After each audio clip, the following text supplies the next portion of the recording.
Janette here from Enthusiastic Gardener, and I've just been at work today, just come back and been given a bag of freshly dug up sedge. Well, sedge, I had to Google it because I wasn't sure what it was, but it is a beautiful Carex grass, which is just what I needed. I don't know if you remember, I had some grasses round by my fountain a while ago.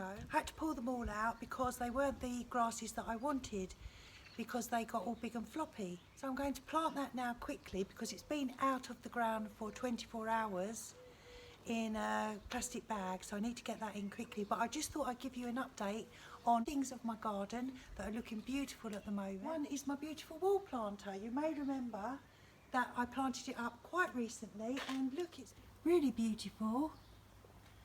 And then this is the planter. So the whole thing looks very pretty indeed.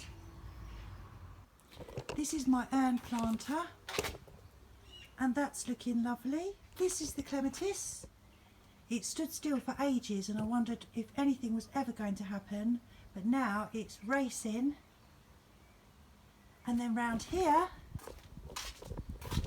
and that's the honeysuckle, and that is just going hell for leather.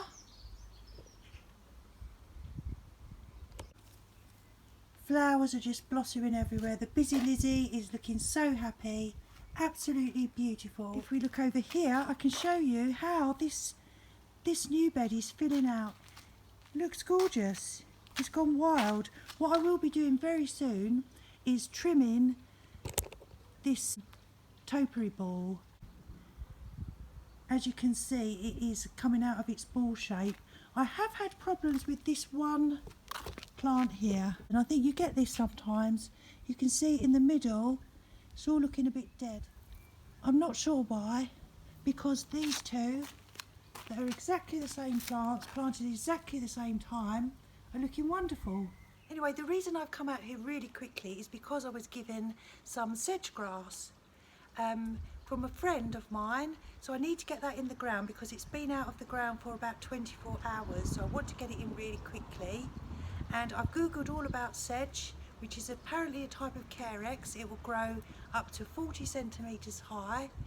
It is happy being in the sun because it will make the colours stand out and be more yellow, but at the same time it doesn't want to be in full sun all the time because it likes quite moist conditions rather than dry conditions. So I have the perfect place for it right over by my fountain where it will have morning sun.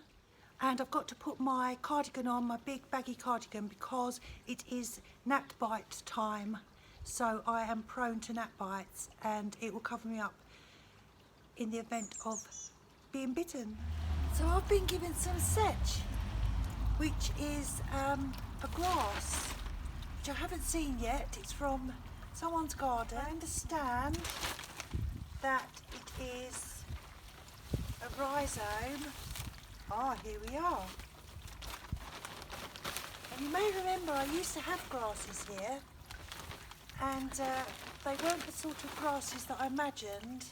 They were too big and floppy, and this is exactly what I was hoping for.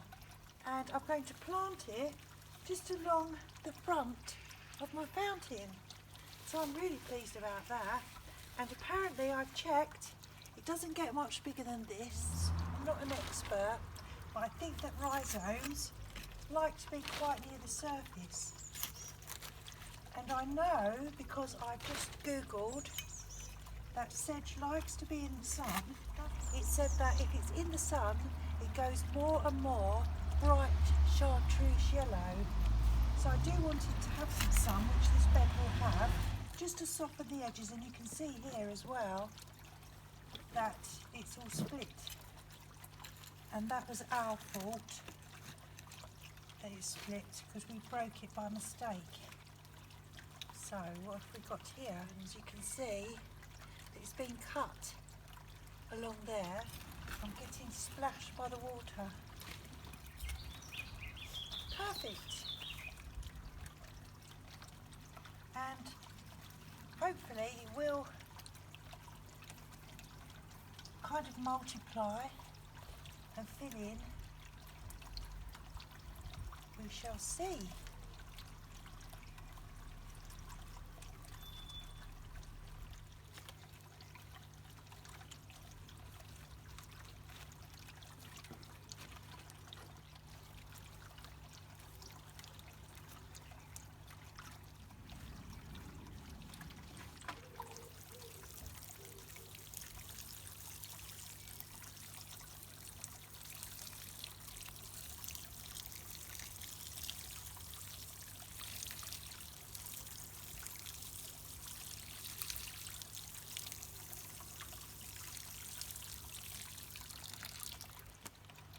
And I'll put my mulch back around it.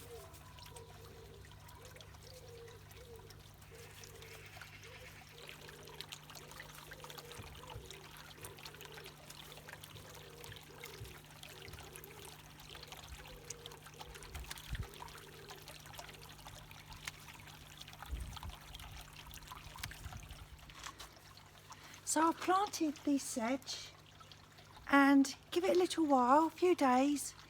That is going to get a bit more established. It has been out of the ground for 24 hours, so that it will get that height. I just think that's a lovely little bit of colour there, just exactly what I wanted. And also what I did was the salvia hot lips that I planted, very small plants still, but they were growing flowers and they had a few spindly stems, but they're so young, so I have cut all the flowers off, and then hopefully the plant will bush up and produce even more flowers. So we've lost the flowers that were there, but it's all for the good of nature. I'm Janette, I'm the enthusiastic gardener. Thank you so much for joining me, and I hope to see you again very, very soon. Thanks for watching. Bye for now. Bye.